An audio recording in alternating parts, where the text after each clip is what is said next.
What if the day you thought you were being kicked to the curb was actually the start of something much bigger? Everyone signed my removal, except for one person. That one decision led to a series of events I still can't explain. The stakes were higher than I ever imagined, and now I'm left wondering, did HQ really want me gone, or was I about to be pulled into a secret mission I never saw coming? Hey, story lover! Welcome to the Narrative Hub, Reddit Stories. Believe me, this adventure gets wild, but it's only epic with you. Seriously, you make this possible. Want more stories? Greater adventure? Smash subscribe right now. Smash like. Comment below. Let's go. Let me paint you a picture of corporate hell. It was a Tuesday morning in October, and I walked into the office with my usual confidence. I'd been working at TechFlow Industries for 3 years, climbing the ladder, making my mark. I thought I was untouchable. I thought wrong. The first red flag? Jude from accounting wouldn't make eye contact. Then Mike from IT suddenly found his computer screen fascinating when I passed by. By 10 a.m., the whispers had started. By noon, I knew something was seriously wrong. You know that feeling when everyone's talking about you, but the second you walk into a room, dead silence? That was my entire Tuesday. But nothing, and I mean nothing, could have prepared me for what I found on my desk at 3:47 p.m. There it was. A single sheet of paper, crisp and white, with a header that made my blood run cold. Petition for immediate termination of employment. Below it, a list of signatures that read like my professional obituary. 47 names. 47 people I'd worked with, laughed with, grabbed drinks with after work. My direct reports, my peers, even the security guard who always asked about my weekend. Every single person had signed their name in neat, deliberate handwriting. The reasons listed were vague but damning: disruptive behavior, failure to collaborate, negative impact on team morale. Standard corporate speak for, we just don't like you. But here's the kicker: one signature was missing. Just one. And that missing signature was about to flip my entire world upside down. The calm before the corporate storm. I sat there staring at that document for what felt like hours. My hands were shaking, my mouth was dry, and my mind was racing through every interaction, every meeting, every decision that could have led to this moment. Had I been that blind? That oblivious to the brewing resentment around me? The office had emptied out by the time I finally moved. It was past 6 p.m., and I was alone with my thoughts and that damning piece of paper. I started packing my personal items, expecting the call from HR first thing Wednesday morning. The coffee mug my sister gave me, the plant that somehow survived my neglect, family photos, all going into a cardboard box that felt like a coffin for my career. That night, I barely slept. I kept replaying conversations, analyzing facial expressions, wondering how I'd missed the signs. By morning, I'd crafted 3 different resignation letters in my head, each more bitter than the last. But Wednesday morning brought a surprise that shattered every assumption I'd made. Instead of HR calling, my phone rang at 7:15 a.m. with a number I didn't recognize. The voice on the other end was crisp, professional, and completely unexpected. "This is Director Walsh from corporate headquarters. We need to talk. Today. Now." Director Walsh? I'd never heard that name before, and I thought I knew all the major players. The tone wasn't sympathetic or apologetic, it was urgent, almost secretive. When I asked what this was about, the response sent chills down my spine. "The petition. The signatures. We've been watching, and we need you in conference room A by 8 a.m. Come alone, and don't discuss this with anyone." Conference room A was in the executive wing, a place I'd only been twice in 3 years. When I walked in, 3 people in expensive suits were waiting: Director Walsh, a woman I didn't recognize, and, surprisingly, our CEO, Jonathan Pike. The atmosphere was electric with tension. These weren't the faces of people about to fire someone. These were the faces of people dealing with a crisis. Director Walsh got straight to the point. "That petition you found yesterday? It wasn't supposed to reach you. It was part of a larger investigation we've been conducting for the past 6 months. My brain struggled to process this information. Investigation? 6 months? The woman I didn't recognize leaned forward. I'm Agent Jude Chen, Corporate Intelligence. We've been tracking a significant internal threat: industrial espionage, data theft, potential fraud. The petition wasn't about removing you. It was about identifying conspirators. The next hour felt like a fever dream. They laid out a conspiracy that would make a Hollywood thriller jealous. Apparently, someone had been systematically stealing proprietary technology and selling it to our biggest competitor. The financial damage was in the millions, but the competitive damage was potentially catastrophic. Here's where it gets wild. I wasn't the target of the petition, I was the bait. For months, corporate intelligence had suspected there was a network of employees involved in the espionage. They needed a way to identify the key players without alerting them. So they created a test. They planted information suggesting I was getting too close to discovering something, then waited to see who would rally together to remove me. 47 signatures, Agent Chin explained. 47 people who were willing to eliminate a perceived threat without asking questions. That's not normal workplace behavior, that's coordinated action. The missing signature mystery. Remember that one missing signature? That was the most crucial detail of all. The person who refused to sign was Lisa Martinez from Quality Assurance. On the surface, this might seem admirable. Maybe she just didn't want to get involved in office politics. But the reality was far more complex. Lisa had actually come forward to corporate intelligence 3 weeks earlier with suspicions about unusual data access patterns. She'd noticed several employees accessing files outside their authorization levels, downloading large amounts of data, and having meetings in empty conference rooms at odd hours. Her refusal to sign the petition wasn't just moral courage, it was strategic positioning. She knew something the others didn't, and by not signing, she was protecting herself and helping the investigation. What happened next was like watching a masterclass in corporate counterintelligence. Instead of firing me, they promoted me. Not officially, but operationally. I was given access to highly sensitive project files, advanced security clearances, and insider information about upcoming product launches. The catch? Everything I was given was carefully crafted misinformation, designed to be irresistible to industrial spies, but ultimately worthless or even damaging to competitors. For 3 weeks, I played my role perfectly. I acted like someone who'd just received a major career boost and was eager to prove himself. I took work home, stayed late, and made sure certain people saw me accessing the special files they'd given me. The bait worked perfectly. Within days, my computer activity was being monitored by unauthorized users. Security cameras caught several colleagues attempting to access my workspace after hours. Phone records showed unusual communication patterns between suspected conspirators and external contacts. The beauty of the operation was its simplicity.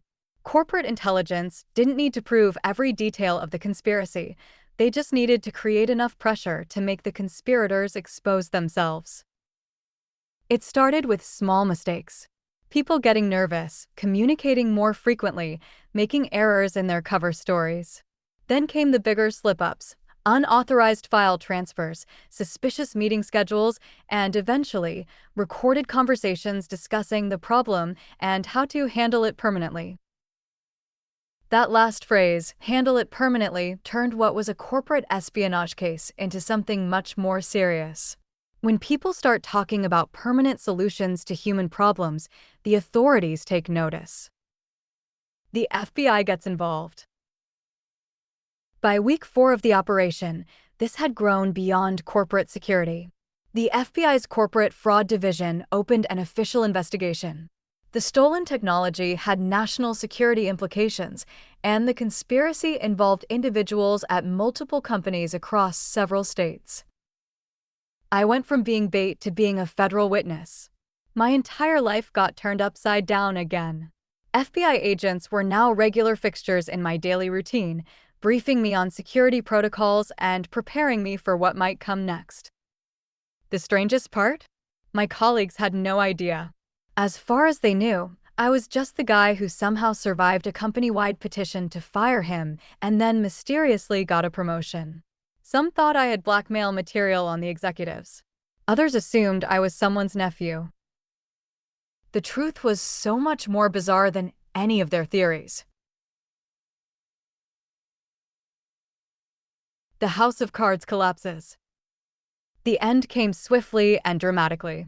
On a Thursday morning in November, exactly 6 weeks after I'd found that petition, the FBI executed simultaneous raids on 4 different locations: our office, 2 employees' homes, and a warehouse facility that had been used as a data processing center. I watched from the conference room as agents led away 17 people in handcuffs, including 12 of the 47 who had signed my termination petition. The conspiracy was massive, involving not just theft of intellectual property, but money laundering, tax evasion, and in some cases, personal threats against employees who got too close to the truth. The woman from accounting who wouldn't make eye contact? She was the operations financial coordinator, responsible for hiding payments from competitor companies. Mike. From IT? He was the technical specialist who had created backdoors in our security systems to facilitate data theft. Even the security guard who asked about my weekends was involved, using his access to plant monitoring equipment and create opportunities for after-hours data theft. The shocking truth about my performance issues. Here's where the story gets personal and infuriating. Those performance issues that led to the petition, they were entirely fabricated. The conspiracy needed me gone because I was actually good at my job, too good. My analysis of network efficiency patterns had accidentally identified anomalies that, if investigated further, would have exposed the data theft operation months earlier. My reports on productivity metrics had highlighted suspicious patterns in file access and equipment usage. My collaborative approach to problem-solving meant I was building relationships across departments that could have uncovered the conspiracy. I wasn't a bad employee, I was a dangerous employee. To them. The petition wasn't about my attitude or my performance. It was about survival. They needed me removed before I accidentally stumbled onto evidence that would destroy their entire operation. The legal proceedings took 18 months. In the end, 14 people received federal prison sentences ranging from 3 to 12 years. The company recovered $4.2 million in stolen assets and received an additional $8.7 million in damages from the competitor companies that had purchased our stolen technology. I became something of a corporate legend, the employee who survived an assassination attempt by petition and helped bring down the biggest espionage ring in the company's history. But legends don't always live comfortable lives. Trust became impossible. Every conversation felt calculated, every friendly gesture suspect. I found myself analyzing coworkers' behavior, looking for signs of deception, wondering who else might be playing a role. The promotion they gave me during the sting operation became permanent, along with a substantial raise and stock options. But money doesn't buy back innocence, and success doesn't erase the memory of betrayal. The one signature that saved everything. Lisa Martinez, the quality assurance specialist who didn't sign the petition, became more than just a colleague. She became a close friend and eventually my advocate for a transfer to a different division. Her courage in refusing to participate in the mob mentality and her initiative in reporting suspicious activities to corporate intelligence had saved not just my career, but potentially the entire company. She taught me something valuable about corporate survival. Sometimes the most dangerous thing you can do is go along with the crowd. Sometimes the smartest move is to be the one person who says no. Looking back, I realize this experience taught me lessons you can't learn in business school or corporate training programs. Here are the key insights that might save your career someday. Trust your instincts about unusual behavior patterns. If something feels wrong, it probably is. Don't dismiss gut feelings as paranoia. They're often your subconscious picking up on details your conscious mind hasn't processed yet. Document everything. The investigation succeeded partly because there was a digital trail of evidence. In corporate environments, paper trails and digital records can be your salvation or your destruction. Understand that workplace politics can be literally criminal. What looks like office drama might actually be organized crime. The stakes are often much higher than they appear on the surface.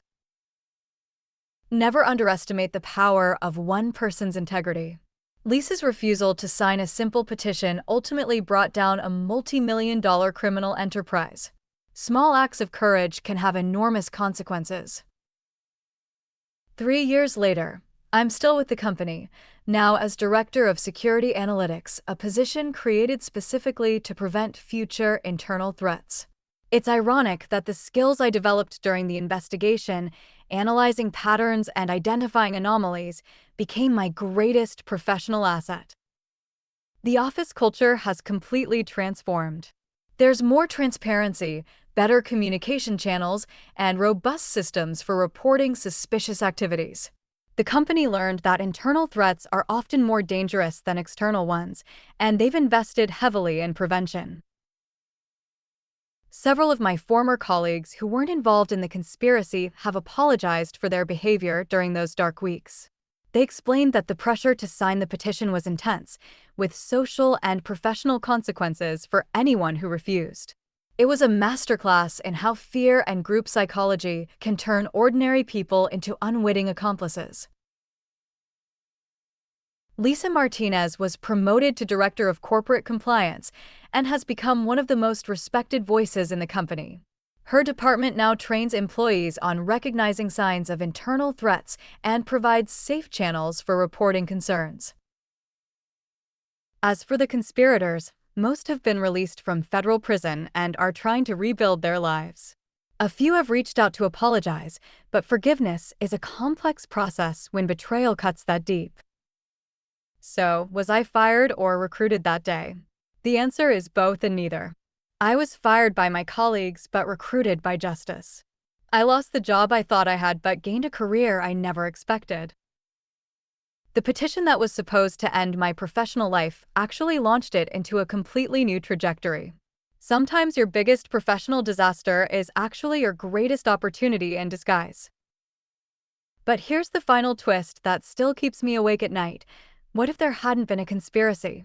What if those 47 signatures represented genuine workplace dissatisfaction rather than criminal coordination? What if I really was as difficult to work with as they claimed? The investigation proved that the petition was motivated by criminal conspiracy, but it couldn't prove that all their complaints were fabricated. Maybe I was both a threat to their criminal operation and a genuinely problematic colleague. Maybe the truth is more complex than the neat narrative of good versus evil that emerged during the trial. That uncertainty might be the most honest lesson of all. In corporate environments, motivations are rarely pure, actions are rarely simple, and the truth is almost always more complicated than it first appears. The day everyone signed my removal wasn't just about one employee's career crisis, it was about the fragile nature of trust, the power of mob psychology, the reality of corporate crime, and the unexpected ways that justice sometimes prevails. And yes, headquarters definitely had other plans.